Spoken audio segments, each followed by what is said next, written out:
పశ్చిమ గోదావరి జిల్లా ఉంగుటూరు మండలం గొల్లగూడెంలో 5 మెగావాట్ల సౌర విద్యుత్ ప్లాంట్ చంద్రబాబు ప్రారంభించారు. ఈ కార్యక్రమంలో మంత్రులు దేవినేని ఉమామహేశ్వరరావు, పేతల సుజాత పాల్గొన్నారు.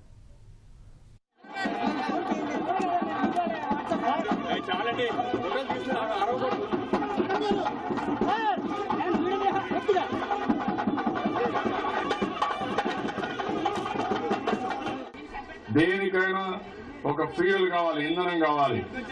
ఆ ఇంధనం కావాలన్నప్పుడు మళ్ళీ కరెంట్ ఉత్పత్తి చేసేటప్పుడు పొల్యూషన్ కూడా వస్తుంది, కాలుష్యం వస్తుంది. కానీ ఇక్కడ మాత్రం సోలార్ లో అలాంటిది ఏమి ఉండదు.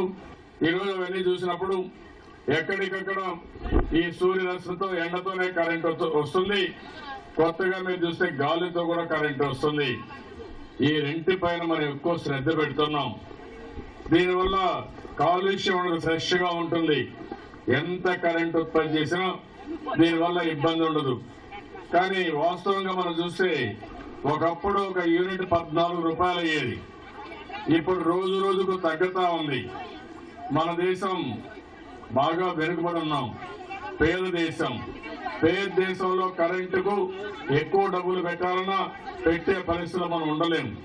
అందుకని అలాంటి ఇబ్బందులు ఉంటాయి. ఇటీవల కాలంలో బాగా రీసెర్చ్ జరిగింది. అనంతపూర్ లో, కర్నూలులో వచ్చింది. దానికి 4,60,000 పైసలతోనే కరెంట్ ఉత్పత్తి అయ్యే పరిస్థితికి వచ్చాం.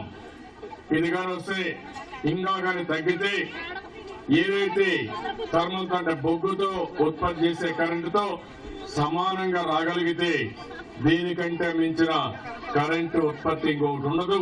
దాని మీదనే మనం కాన్సన్ట్రేట్ చేస్తున్నామని కూడా నేను మీకు తెలియజేస్తున్నాను.